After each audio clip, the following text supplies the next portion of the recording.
tonight.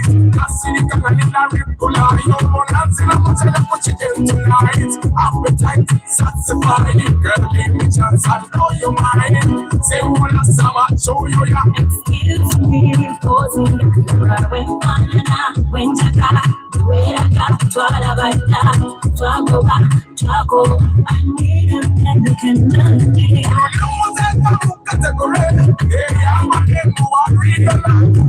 love is a sovereignty.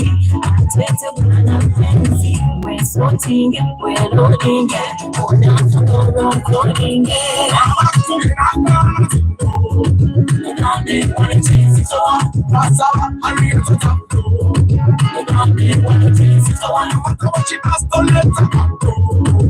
I didn't want to chase it, so I want to bag on it.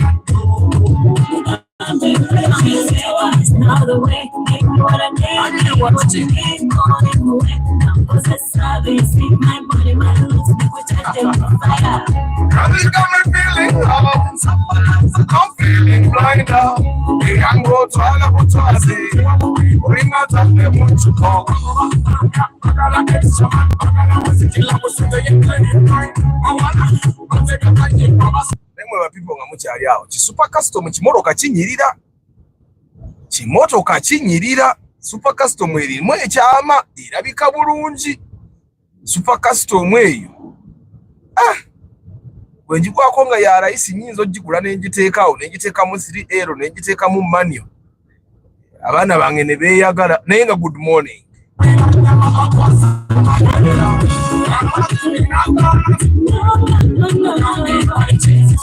Masala hari ya tota flow. Wale chezi so no matter what she has to let her go. Wale chezi so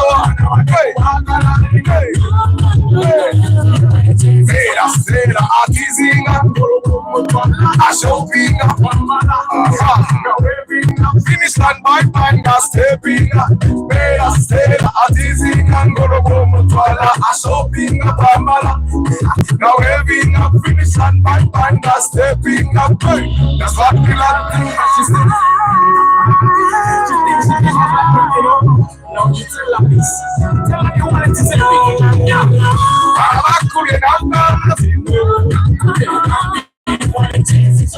Masala hari ya tota flow. No matter what she has to let her go. Mana wademu bagara linando.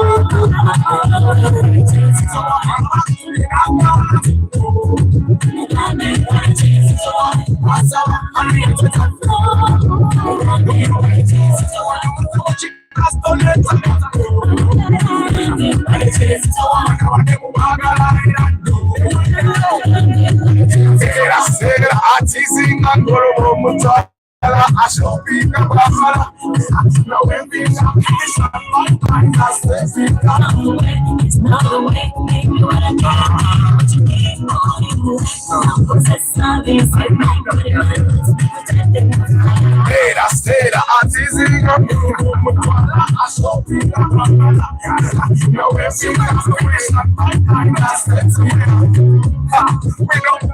She tell you that, you know, she goes the way, you know, she goes. That's why she say every time. I tell her they want it is creepy. Okay, man, wait. Tasha, wait, kamaro kuisako wano. You know when pisiza? Kamaro kuisako wano. To get a mass on the broadcast. They good morning, my people. Chiganye, chikati. Okay, man,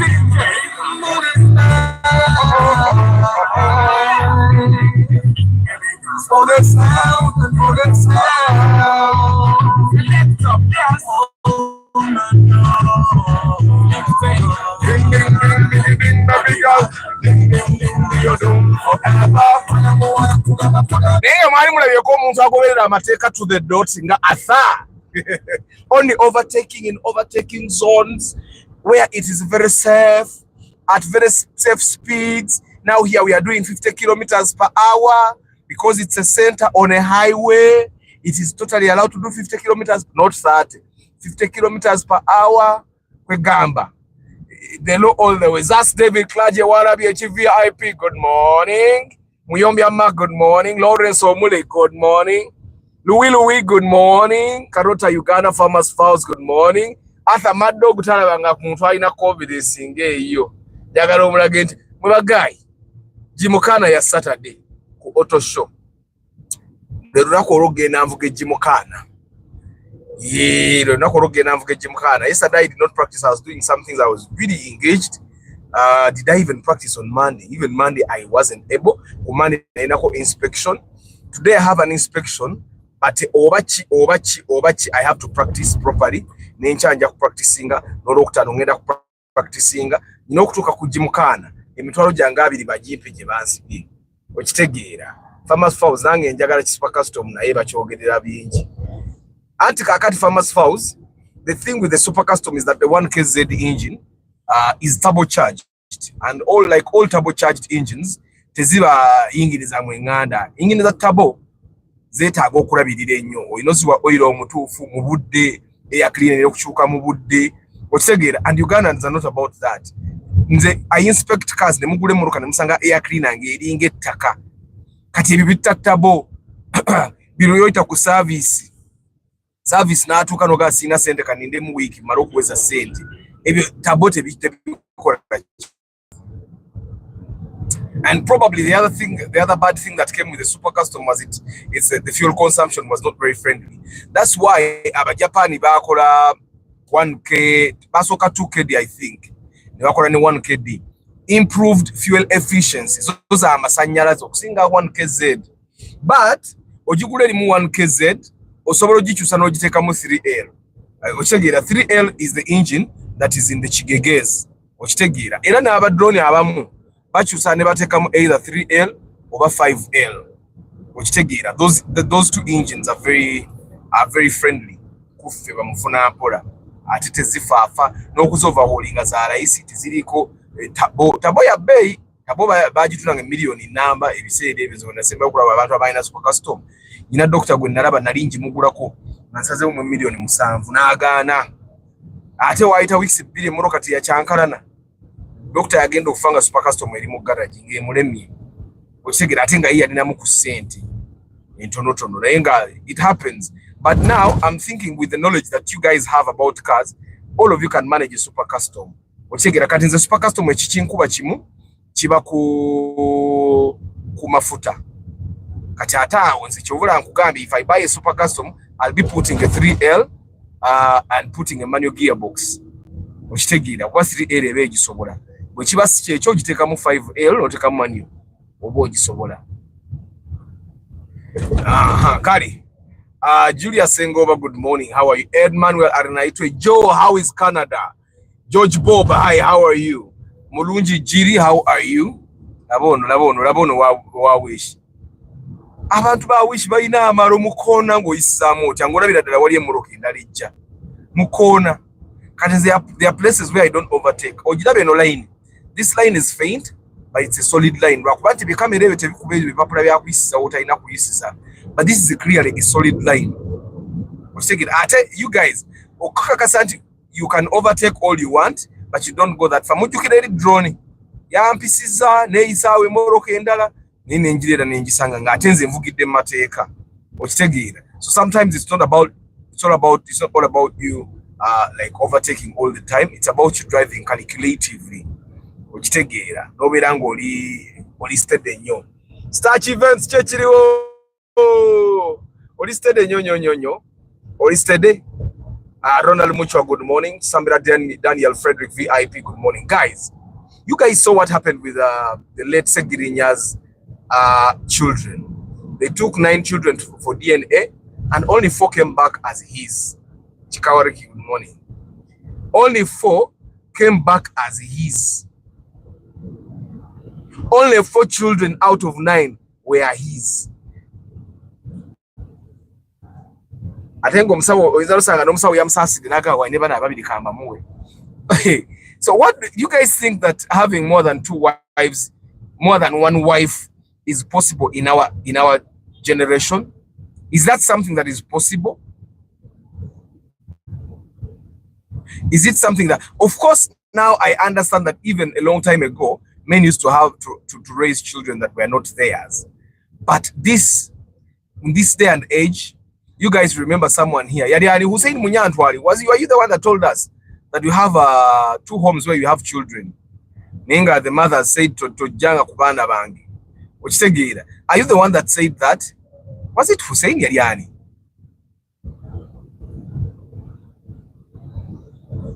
Do you guys think that having more than one wife is a thing anymore? Bali bankwatirawo kuyisa saga sikyagala kuyisizawo waliwo ne buhamvu leero nga ndi muntu w'amateeka nnyo. What is happening? Nga ndi muntu w'amateeka nnyo.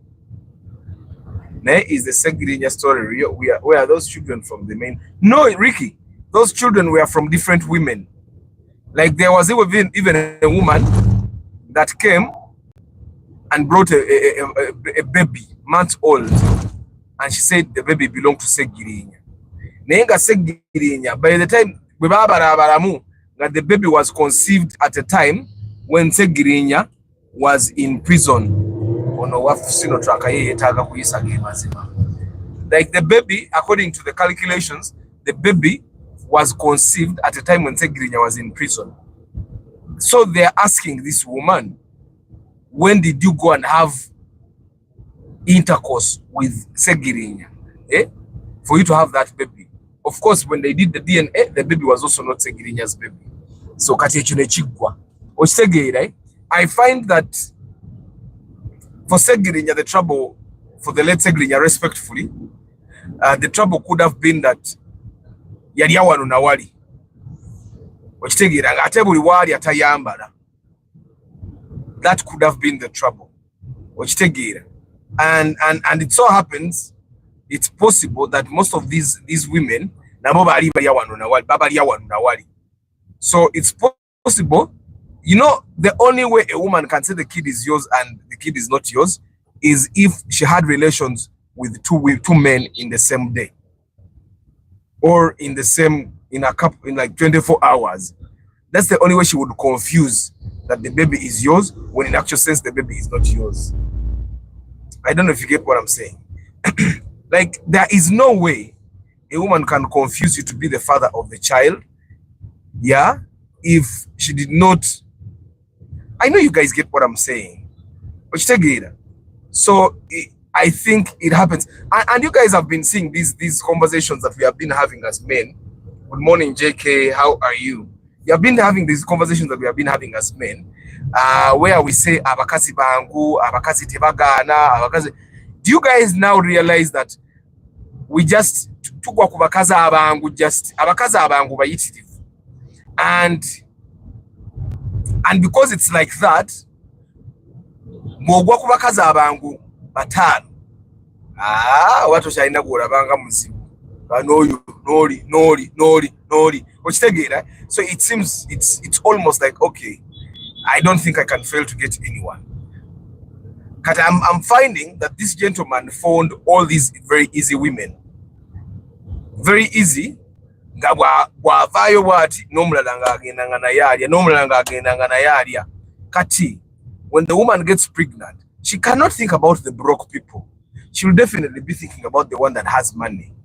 Agambe, siyinza kumusiba ku Swaibu, siyinza kumusiba ku Mukasa, siyinza kumusiba ku Malewa, sisobola kumusiba ku abo abantu balina ssente, ono omwana ate okuba wa Segirinya. Okitegeera. So I don't know what you guys think. Kubanga abamu kubo, they are not even his wives. Abamu, they are just side chicks. Good morning, Arthur and all. Today's topical discussion is one of a kind, but let's take a moment of silence to fear ladies. The DNA results, yabizadde 9-4, bebabe. Mr. Arthur, we need to wake up early in the morning at 3 a.m. and first fear women. Wait, Balvids, good morning. Me, I'm thinking they were also confused. I want to believe that there is no woman that would intentionally come and say, Arthur onomwana uwo, when she knows omwana si uwo. That's something I want to believe. That's a very bad move. It's a dangerous move. But I've heard that actually women do that. Nadala, if this woman is your wife, that's something that could be possible. Good morning, Chris Fitness, Balvids. I've come to realize that most men who want to marry more than once, tebalina maanyi ga kisajja. Ate gwe bagambye mbuno omusajja asobola okuwasa omukazi asukka mu nga talina maanyi ga kisajja giri naawe. Come on. Tikisoboka.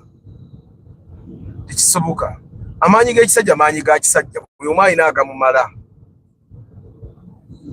Kati what's the conclusion that tebalina maanyi ga kisajja? Because one thing you guys need to understand, amaanyi g'ekisajja si ge gazaala. Amaanyi g'ekisajja si ge gazaala. N'omuntu atalina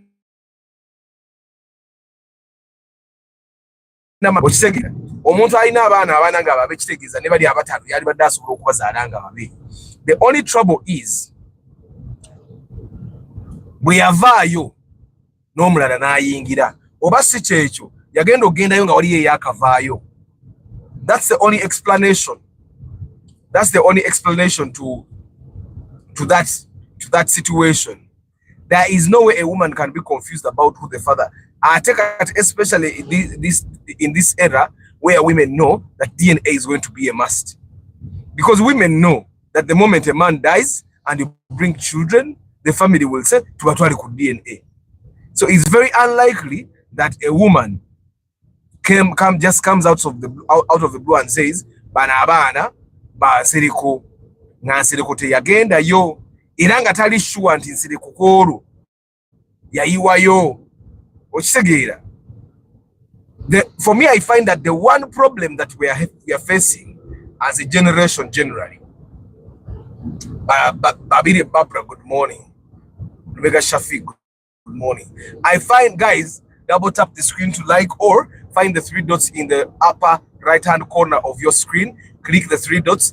Kati under here, the options will come and click the thumbs up. Click the thumbs up. Guys, can we even marry more than 2 women? Is that something that is possible? I have a Muslim friend of mine that told me, abasajja aba abasiraamu, the Muslim men, nti bo balina bambega baabwe. Ku stage ya boda kuliko mbega. The role of this mbega is to see, has the hajat gone out? Where has she gone? Whom has she been with? You get it? That's one way for them to keep their marriages. Yeah, then this same person also gave me something.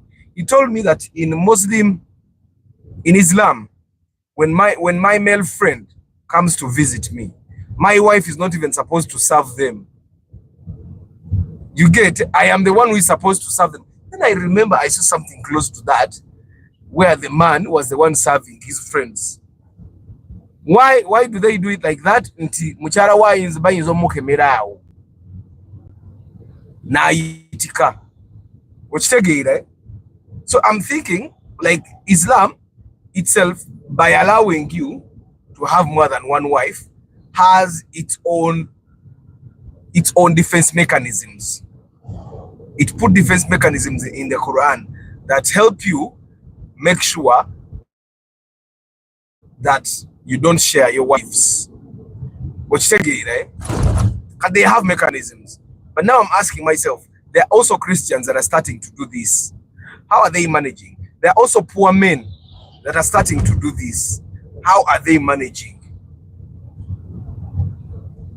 How are they managing? Good morning, Stanley Chikozi. And you might find that he was taking care of the children. Obviously, he was. Tebayinza kumalaga vende bagamba ntata w'abaana ng'ate taata waabwe afudde ng'ate abadde tabalabira. Richard Aki, good morning. Travel Life Vlog, good morning. Guys, the topic today is it possible for us to marry more than one wife in our generation? Chisoboka. Does it make sense for us to have more than one wife? Is it possible, guys? Today is Lifestyle Wednesday. That's why we have this topic. Mr. Arthur, can you explain to me, please, what we can term as full service of a car? Guys, full service literally means you servicing every serviceable part on your car. Let me mention them: the engine, the gearbox, yeah, the braking system, the fuel system, the air cleaning system. Ozirabe ezo systems zonna n'amaziga wiper, because that's also serviceable, and the electrical system. That means that when you service the electrical system, you end up by resetting everything to go back to normal. How do we service the brake system? Brake fluid oyo omuyiwa naye, and you put new brake fluid. Now gearbox eya CVT jireke, but the gearbox eya bulijjo eyo bagikola service ne boza ne mukatimba. Kyali badde kirungi n'akatumba ka gearbox which car engine which bakisobose ne bakozaamu. But we don't do those things because it's expensive. I'm sure you guys have seen car videos on YouTube. You have seen these guys, but you say even the crankcase. N'akatimba ne bateekamu akapya aka engine. Okitegera, that's full service. But we can't afford it in Uganda. And it doesn't even make sense for you to get a car that is already at 150,000 kilometers otandika gikola servicing emotoka empya. Biri full service yalikoze nnyo ku motoka empya. Tekyali mpya. So bajjayo crankcase, ne bajjayo akatimba ne bakasuula eri, ne bateekayo akatimba, ne basiba crankcase bulungi, ne bajjamu plugs, ne bateekamu plugs empya, air cleaner ne bagikasuka. Okitegeera, ekibiro bwe kiba kirimu akafufu ne bakyozaamu, gearbox ne bagikola kyekimu akatimba ne bajja ne bakasuka ne bateekamu akatimba akapya, bwe kiba kyetagisa ne crankcase ne bateekako empya, ne bajja ne baresettinga bwe bamuruka ya DPF oba AdBlue ne babiresettinga ebyo ne bayiwa ebikadi ne bateekamu brake fluid n'omuyiwa n'oteekamu omulala. Kati now you get the idea. Amazzi ga wiper ago n'oyiwa n'oteekamu amalala, you go to the radiator cooling system. Radiator yo coolant omukadde n'omuyiwa n'oteekamu omupya. Ontegedde Stanley. So that's full service, but it's not necessary here in Uganda. Our cars are already old. That's why they service the engine, they change the air cleaner. Kati gwe kyewali badobala Stanley, kyewali badobala nga full service yo kikino. Kebera ku brake fluid kakasenti mwali. Bwaba akendede muteekemu. Kebera ku brakes olabo bazikweziri. Bwe ziba kweziri zireke. Bwe ziba ziweddeko zikyuse. Buli lwokola service. Oil change it. Air cleaner tofu wamugikasuka yiteekamu empya.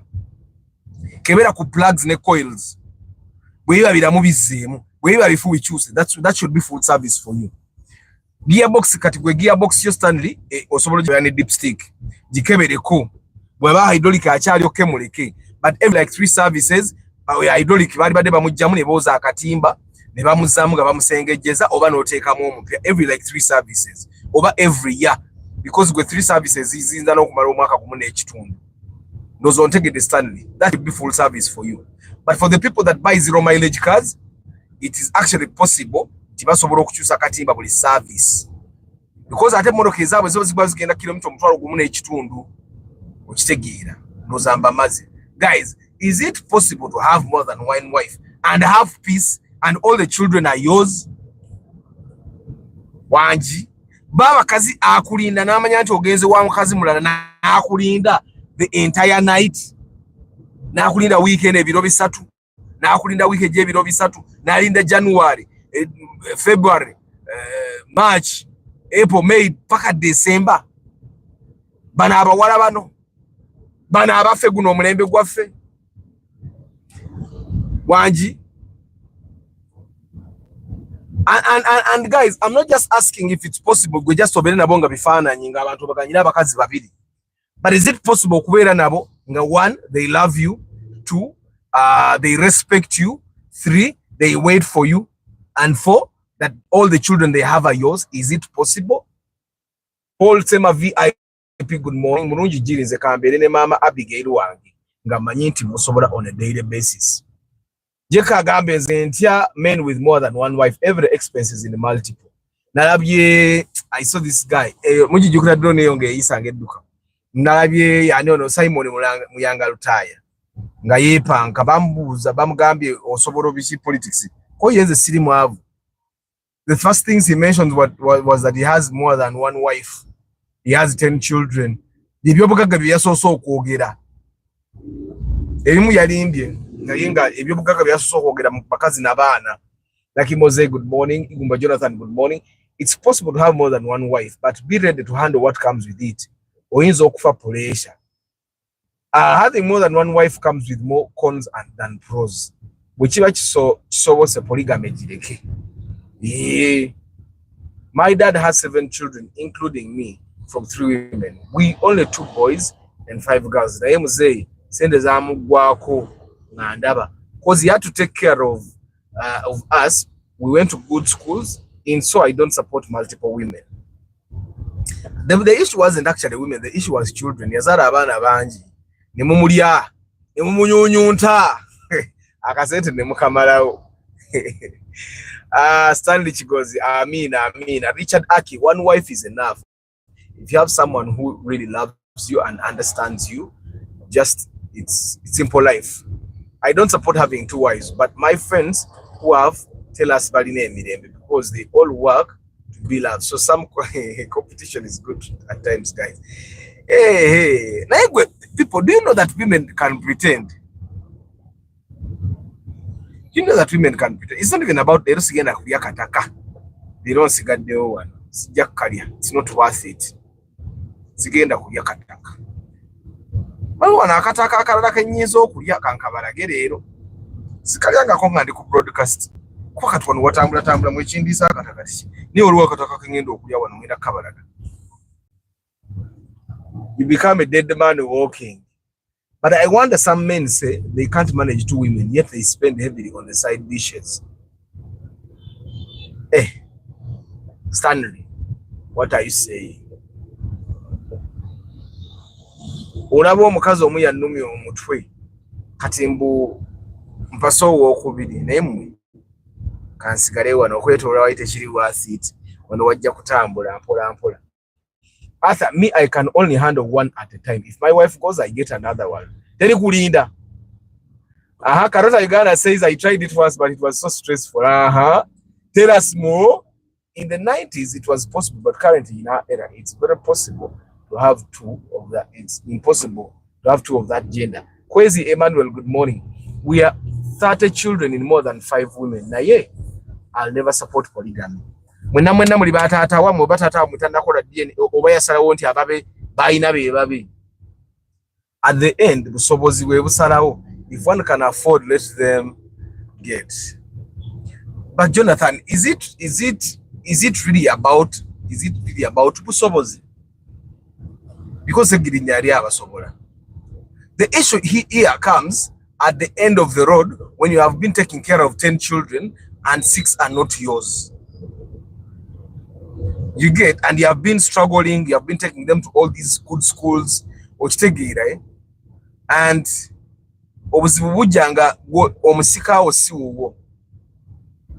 that's really big trouble.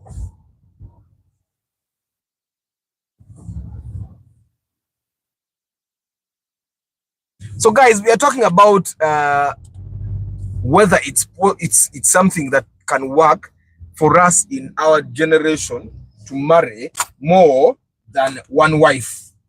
Is it something that you guys think can work, and why? Chitia Jonathan is saying chiva kubusobozi, but is it really busobozi? Stanley agame nti olumba yinza okutwaliramu ne bakuloga. Doesn't mean every man who went broke was from having multiple wives. I'm having 3 wives and my children are living a happy life. Even I'm financing my second in a nursing course. Oh! Farmers Fauzi! Legend Wundo! Legend your weather city say. Legend your weather city say baba. Farmers! Oh! Bagay muje, they come let us sit down and learn. Farmers. Tell us. You're a Muslim, obviously. But tell us, apart from religion, what encouraged you to have more than 2 wives? Because you have 3. My dad had 14. Wait. My dad had 14 wives and more than 50 children. Na yafa pressure. Yafa agamba. Siri mwana we. naye nga nze nsinga omufaanana anti oyinza oba bambuusa olubobbo omusajja wattu kati giri. I'm sorry to laugh about this. Did you guys do a DNA to prove negwe tata we yafine abakazi 14 nga wives obanga kuliko ba wives ne ba concubines? That's also another thing. Were they wives or under his roof or roof C oba wife tata unga yali kati abakazi abo 14 half the month traversing wives, half the month he was traversing wives. Kitegeeza buli mukazi yayinanga ennaku 2 ennaku 2 ezisigala mu mwezi yabeeranga mu kuwumulamu. Yali munene toyinza gejja abakazi 14 bayitirivu ate nga bw'otagendayo kubawa bye baagala ate lwe batambudde.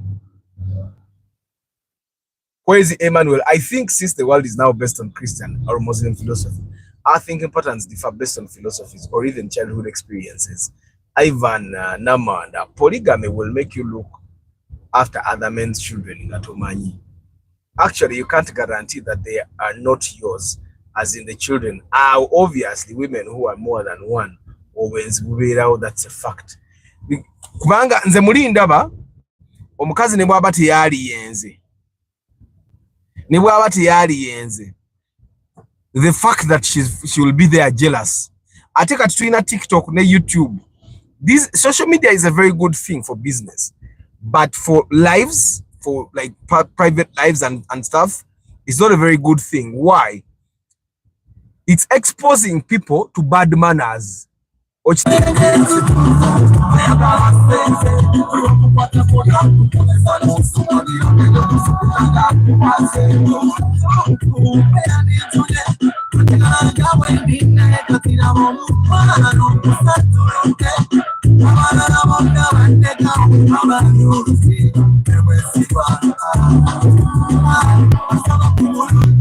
want to try something. You see, there's a lot of traffic from between here and Kariaka Sozi. Kati mbadde nyina kye njagala okugezesa. Let me see. Ani watambudde ngenda kulya akataka kubanga kakate mbadde ngenda kwako kyengezesa naye tekyetagisa. Kankole bwenti eri tewaliyo sinotrack. Engage wataliyo sinotrack. Wano banaye guys munasonyiwa wano it's survival for the fittest. Wano it's survival for the fittest. If you're not fit, you don't survive. Survival for the fittest.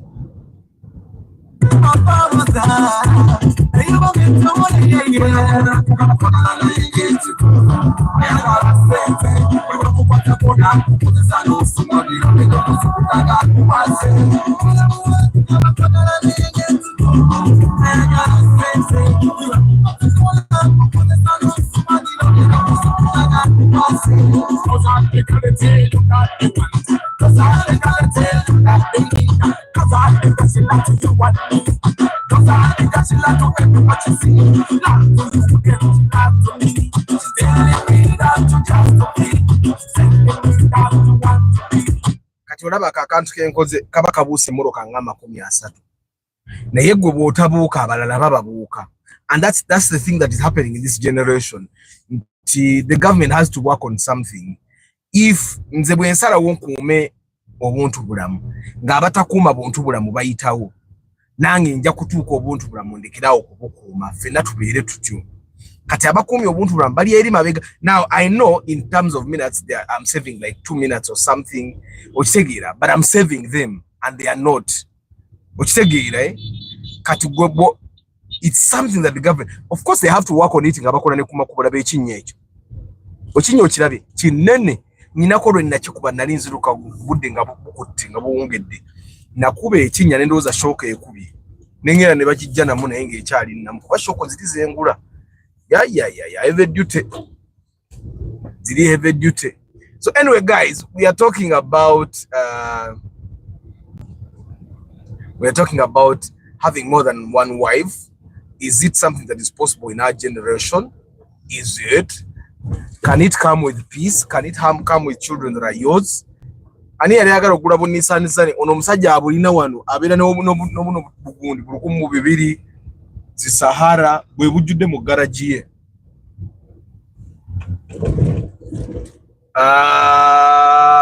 The Flying Dutchman. This topic will break men's heart. This generation, I find that one of the biggest problems this generation has is the social media channels. These social media channels, and the issue is that most of the people that are using social media are not spreading the good, because the good has no ears to most people. It's the bad that they are spreading, and they spread the bad. They show us that it's okay to actually do bad. After all, it's no one will penalize you. Ukitegeera kati balaga abakyala ebimu yena byogera mu Uganda baba balaga abakyala bano nti bawo bwagenda naawe genda. And that's one of it. I've seen so many videos that say this. Bawo bwagenda nga naawe ogenda, naawe oli muntu, naawe olina feeling.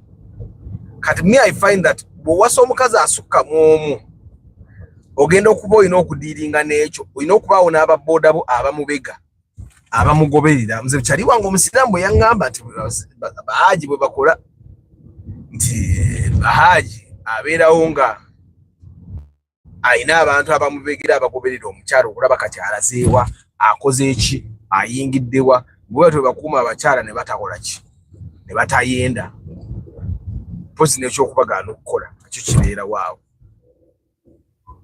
Good morning, Council Patrick Asiku. Is it possible to marry more than one wife in this generation? And if you do, will you be happy? Will all the children be yours? You guys, you saw what happened with Segirinya.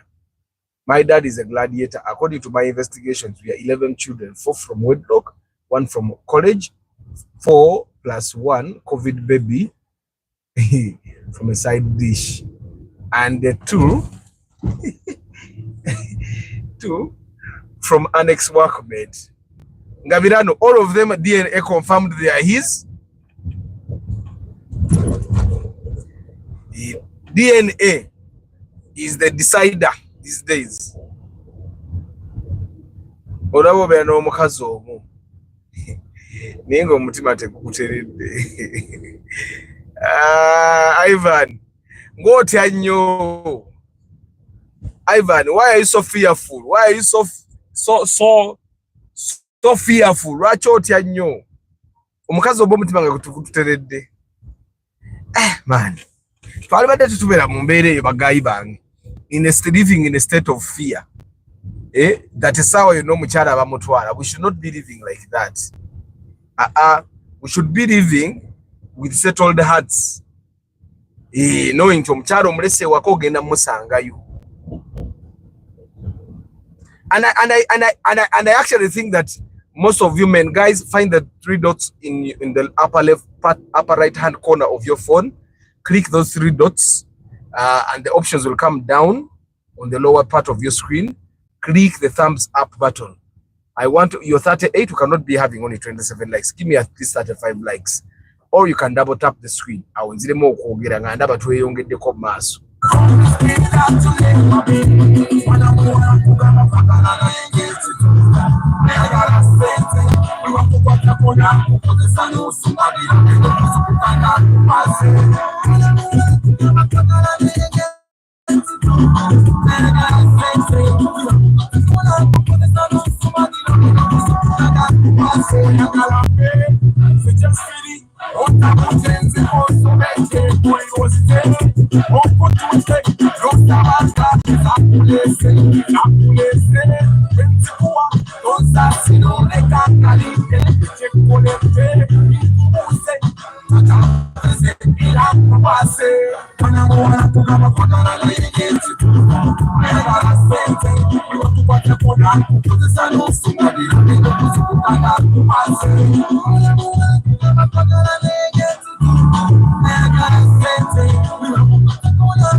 Ding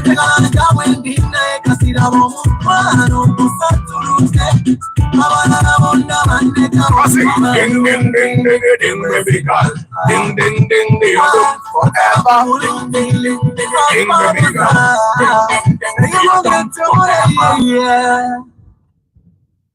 Give me likes, give me at least 35 likes, guys, to gain a mass.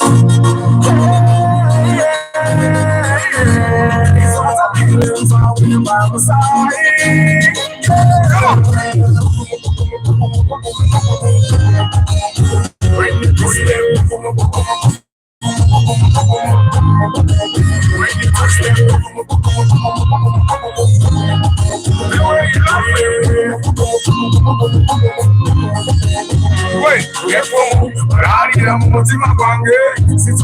Make my life easy. To find another to papa. When I'm not on the map, today. You be the group, no sikumia. You can see it in the way to the wika. Yeah, to what you go, the table. To my is a kid, I'm not to live with me. Baby girl, you will rock with me. Give me my side, you will stuck with me. Girl, it's not a feeling time when you're by my side.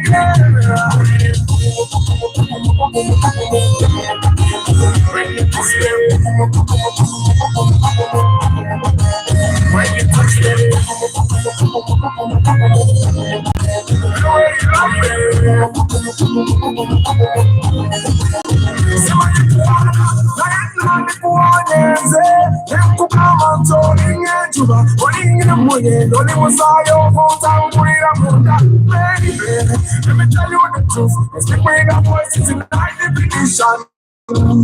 Take a picture of you, three big glasses, make you an invention. Baby girl, you will rock with me. Give me my side, you will stuck with me. Girl, it's not a feeling time when you're by my side.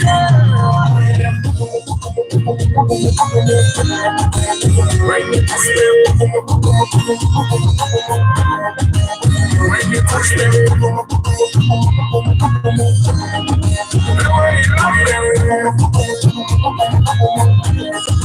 guys, give me at least 35 likes to gain a mass. So 35 likes.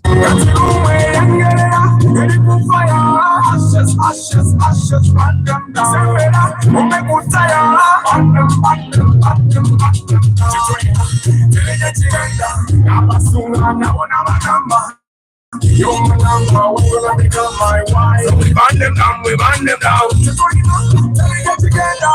Now I'm soon, now I'm number. Now I'm number, till you have to swallow, till you have to timber, till you have to sokola. Baby girl, you will rock with me. Give me mama side, you will start with me. Girl, it's not a feeling fine when you're mama side, girl.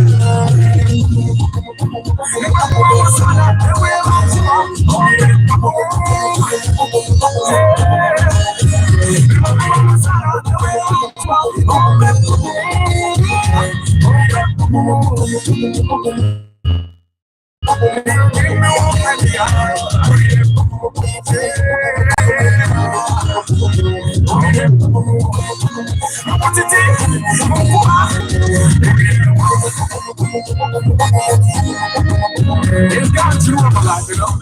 She's not the life for me. So I do the simple thing for her. But she give me one, everything she do, give me one, you know. She's a child for that.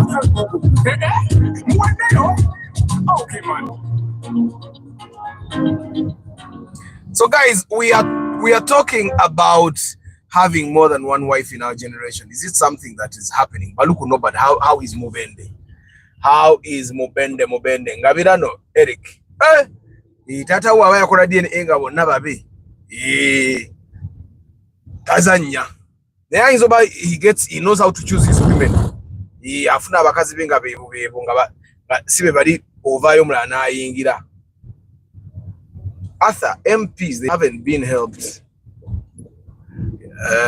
Because if a woman makes you pay all expenses and they find out she should go to jail. No, you don't want to go to jail. Sue the woman and the man, because it's very hard for the woman to not know the father of the child. Chizibu. So we ngaba kudize sente zo. Bwechetaga muzi breaking it down mugamenze mudwayo na spending abweziti like that. Nero akubere ebisere ebimu, you will find that omusajja bamusiba omwana naye ngira naye tamulabira kubanga olumu he's already doubting whether the child is actually his.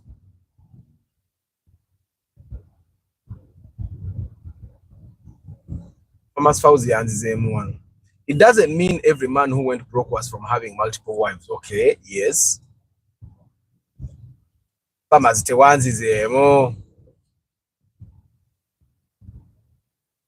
DNA test is always my first priority. Whenever a child makes 6 years of age, to retard issues that may arise in the future. Mutufu. DNA should be, by the way, men, fena to alibadi tukola DNA. And guys, it's not just that omukazi akusibi omwana, it's possible nti omwana bamuswitchinga mu ddwaliro. It's possible that omwana basobola muswitchinga mu ddwaliro. To take away any doubts, bo testinganga no sanganga the child is not yours. Ne mama we mu testing bwaba mama we ali sure te yagenda ko bali. Omugambe nawe tugende bakebere. Butsanga omwana si uwona yenga tudayo mu ddwaliro nga tubanje owaffe. Okitegeera bwabanga akakasa tugende bwe basanga nga yewuwe then that's totally a different story. Okitegeera. Actually, you guys, people with 2 wives are better because they just establish themselves. But there are guys with 5 girlfriends. So which is better, by the way? Talk about it, guys. Ekyo nakyo kyetaaga tukyogereko. Okubeera n'abakazi babiri. Oba okubeera ne ba girlfriend n'omukazi weewaka ne ba girlfriend n'aba girlfriend basatu. What is better? Okubeera n'abakazi babiri oba okubeera ne ba girlfriend bataano ng'olinako n'omukazi weewaka. What is better? Kuba ne ba girlfriend nabo bagenda kuba balina boyfriend ali serious. Kati what is better? What is better? Some men agamba DNA should be done ng'omukazi yakazaala. Walukaga yakiyita ekitaawuluzi. Omukazi aba yakazaala ng'omwana bakamuzaala we bati ng'okola DNA. Omwana baba bakamuzaala we bati ng'okola DNA. Olumu kiyinza oba impossible. Naye omwana bw'akula muko bw'ati. Anti mulina okukkaanya n'omukazi nti singa nsanga omwana oyo nga si wange onziriza ssente zange zonna ze ntaddemu. Some men are forced to get more wives because the first choice lack desired qualities like respect, humbleness. Some men get alternatives with the belief that they get good qualities. Mbanyumiza ki nga nsanga omusajja akola ku National Theatre. Musajja muzeeyi alinga myaka ndowooza kati 7 now. And he told us one thing. Yagamba mulaba mwe bavubuka temuwasaawasa. Bw'ogoba ono omukazi asooka n'olowooza mubi ate gozzaako aba mubi okusinga guwagoba. And like that, yeah, by the time he talked to us, yali akabeera n'abakazi basatu. Of course, that's a different case. Oyo aba talina multiple women, aba agoba n'awasa. But then I also find that buli lw'ogoba n'owasa, the problem might actually be you. The problem might not be the women. Kubanga tosobola kuŋŋamba nti abakazi basatu bonna bampisa mbi. Nti era gwe abalemereddwa abakazi basatu. Okitegeera. Franklin saying, hi. How do they switch kids in the hospital? I was outside the theater waiting in the recovery room where my child was brought straight from the theater. I never lost sight of the baby the entire time. Baba chusiza mu theater. Jeke ba baby baba chusiza mu theater. Te baba chusiza eno bweru mu recovery room. Baba chusiza walinga bakamuzaala bati. Mama banyangamba the youngest boy bali bagenda kuchusa, but she was alert. N'amanya nti the boy has a mark here. N'abeerako n'agamba omusawo. N'omusawo n'alaba ba nurse. The nurses were acting funny. Okitegeera. So they changed them in the theater. Baba chusiza eno. Baba bakuchusa mwana wo. Okitegeera. Jukira. If they are going to choose to change, bajja kufuna either bafuna mwana mufu oba mwana mulema. Yorida abeera munda mu theater. Baba bafunye engeri gye bamuyingiza. Kati ne bakwata omulema oba omufu ne bamussa wali ne batwala owuwo. Babikolera mu theater tebikoyira eno. I don't know why hospitals don't allow men to go to the theater to be with their women. Kubanga kuzaala. Ukitegeera naye n'alaba omwana we. Kati fa abamu tetubeera nayo. Nzibanga abagambi twazadde ngenda mu ddwaliro later like 4 hours later. There was only my woman in the theater room. You were lucky. You were lucky. But ebiseera ebisinga amalwaliro era mu theater batera kubeerayo ndoza mukazi omu. Naye the switching doesn't happen because it's only one woman, but because they are switching the baby, not the woman.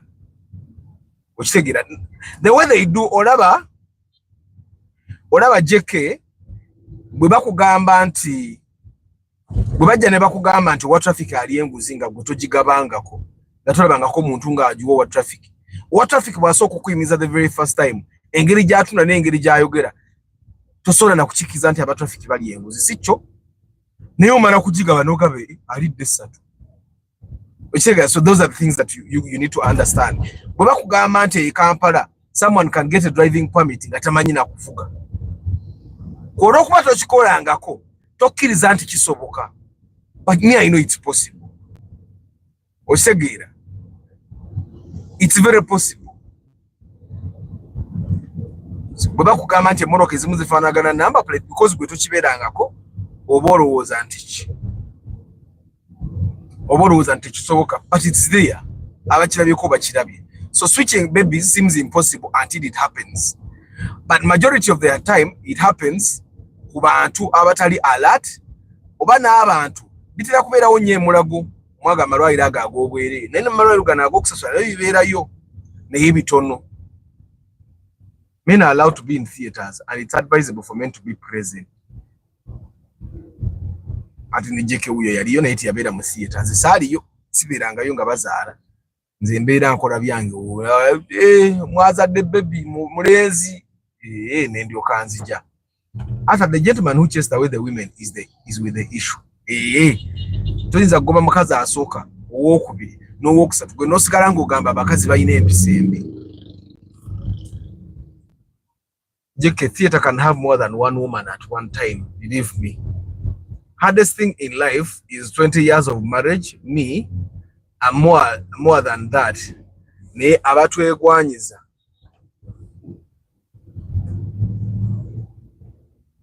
Abatwegwanyiza mwesabire. So anyway, guys, is it possible for someone to have more than one wife in this generation? Era omukazi abeerawo n'akulinda n'azaala abaana bonna ng'abo abatannagiweza mwesibe bbiri kyogamba abatannagiweza okweza emyaka 2 mu bufumbo. Emyaka 2 mu bufumbo kiralamu, emyaka 2 nga muli wamu ekyo kyangu nnyo. Wanga kati nze ne maama batuweza emyaka 14 tejiri mu bufumbo gya kubeera wamu.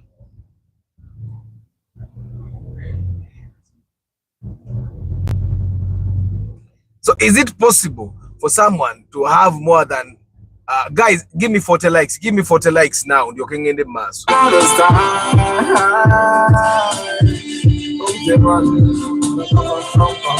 I woke up in a good. I don't know why, but I'm feeling so good, like I own the whole food. I'm not going to put on a t-shirt today. Feel like it's kids out today. I make her smile, I make her laugh. I make her dance, I make her wine. Feel like everything come to me, God. Feel like touching out, dance to me, God. I make you want to make you want to make you want to. I make you smile, I make you feel like after the night, I'll take you to my place where we would play. I'll be play. Yeah. Feeling good. Jump. It's feeling good. Feeling good. Jump. It's feeling good. You and me, we rule the world. We're gonna make them jump. We're gonna make them down. Jump.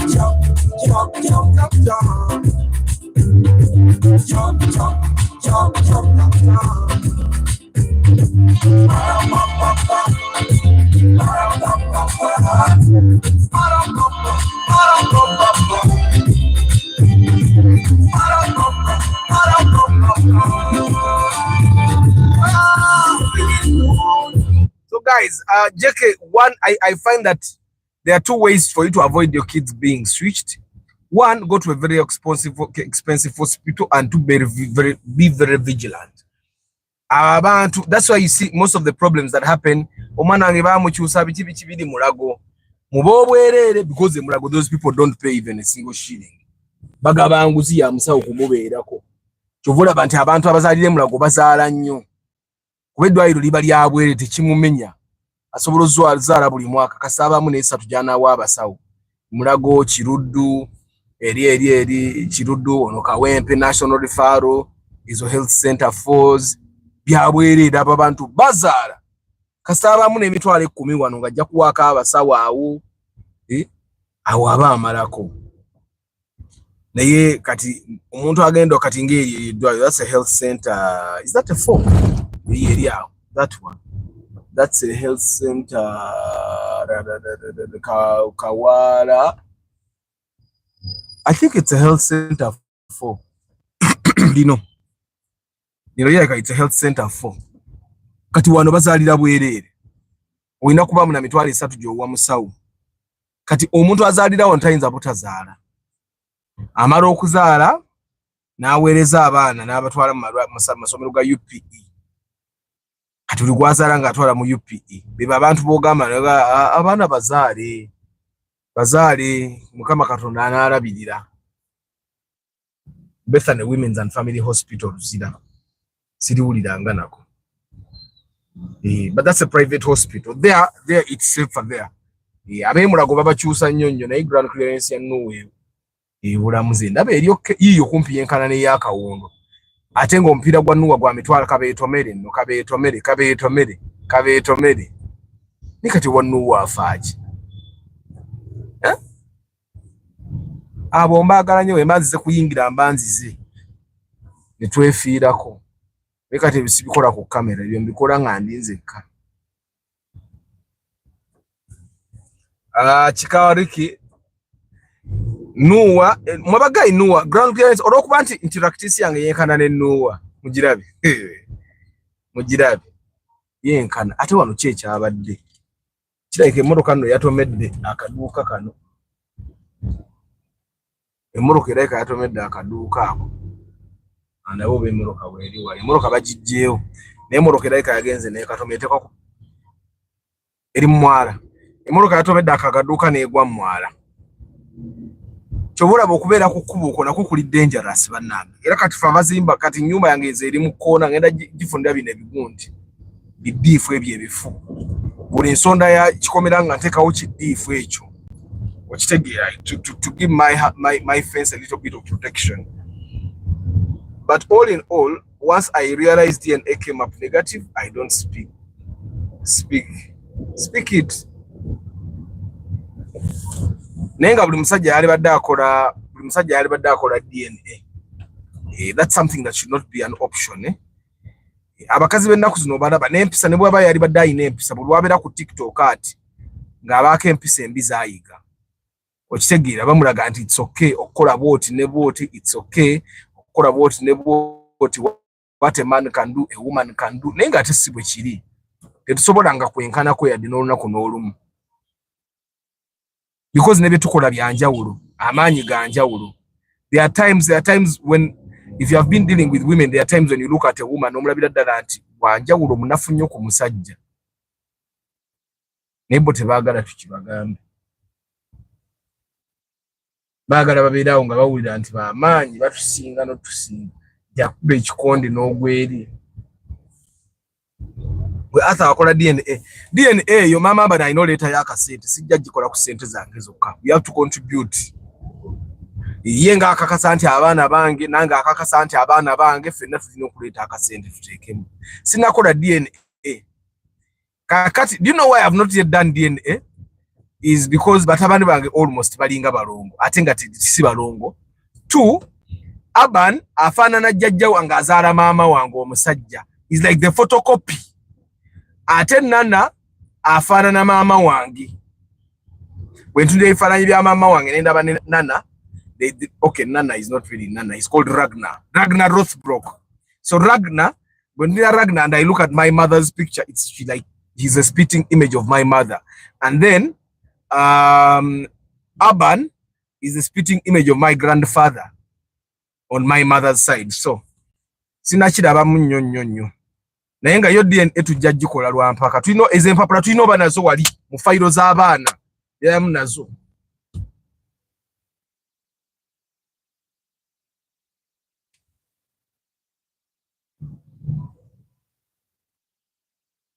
By the TikTok twawula no wengabi Arthur. She could not give time seven, but deep in the night abera kuli kat her mom by the time she called because I had finished the pre-visit at their home.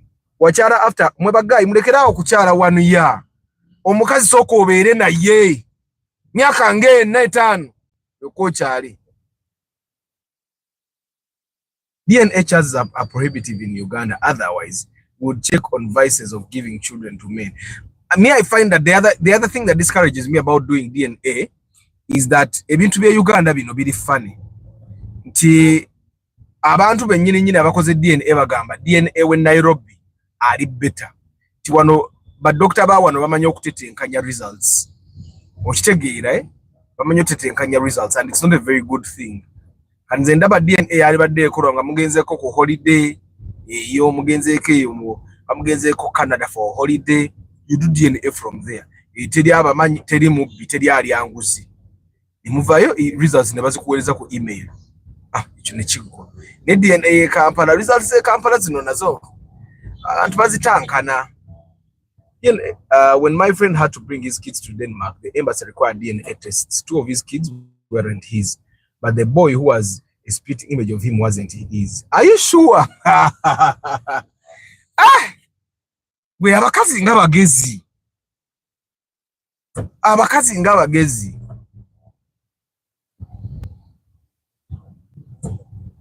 Abakazi nga bagezi. Kati Jeke, tell me, after DNA, how were the women behaving? Omanye ekyo nakyo kikulu nnyo okutunuulira. How were the women behaving after DNA? Kati bwe Jeke wamaze DNA, otubuuza naye gwe wakoze DNA. That's a very strange question to ask a new father. But did you do DNA? Mr. Komita UGVIP, good morning. So, mama we yankubira nangamba mutabani obusungu bungi musonyi we yalimu obuto. I'm like, mom, with all due respect, I need some time alone. Naye mama wo step mother-in-law akukubira essimu akugamba ki? Fedda mu Buganda Nyazala teyayogeranga na bba wa muwala we. Senga ye yayogeranga ne bba wa muwala we. Era Nyazala akubeera wala nnyo bw'ati. The women were ashamed and they separated. Nze kansooka ennyumire ku mwana. Jeke osazeewo sooka onyumirwe? Sooka onyumirwe. Naye nga DNA ezo tujja zikola. Nze just kasente ako kanjira nkalya. Bwe nakubayo ekidiiru kyange nga kivaamu ssente ezitannuma. Kasita abaana bali babiri ngamba twala. Nga babakolako DNA check. Naye kati nze abaana abange bafaanana abantu oli baatamanyi. Kati mbuki mbumagiki w'amaanyi. DNA should be mandatory at birth in hospitals.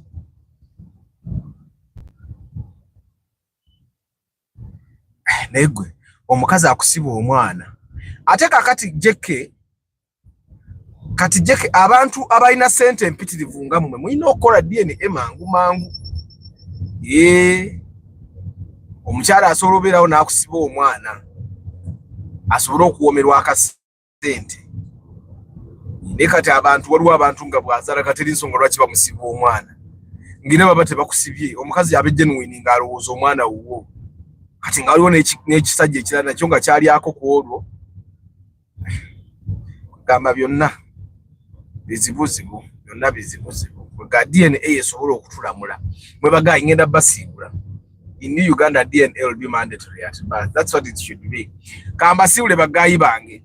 From what I've seen in the discussion today, more than one woman should be a choice by a person. But when you marry more than one woman, you should expect. Farmers Fowles Agambia ina abana abakazi basatu, but he does DNA the moment the child turns 6 to avoid repercussions of a child not being his. Chitegeza, Farmers Fowles knows that there is a possibility that these women are going out. But if they are going out, abana agenda kubakebera. Yakakase, yagenda kukola ogugwe. Baweze emyaka 6 ng'akebera. Abatali babe nga abagamba mutwale matata babwe and stuff like that. So, guys, it is definitely possible for you to have more than one woman. But oyina okubanga omanyi nti there is a possibility nti oyinza bayinza okukoleteramu abaana abatali babo. And if that possibility is there, kitegeeza oyina okwebeereramu.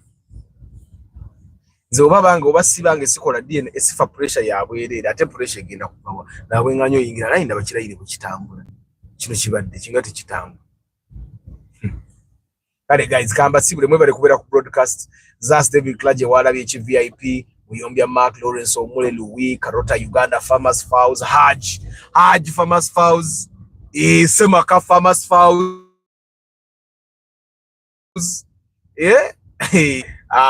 George Bob, Joe, Emmanuel Ernaitwe, Murunji Jiri, Starch Events, Ronald Muchwat, Samira Daniel Frederick VIP, Chikawa Ricky, JK, Balvids, Rubura Chris Fitness, Babidi Babra, Lubega Shafik, Richard Aki, Chigozi Stanley, Chikawa Ricky, Ivan Namanda, Travel Live Vlog, Chigozi Stanley, Paul Sema VIP, Rubega Shafik, JK, Igumba Jonathan, Lucky Mose, The Flying Dutchman,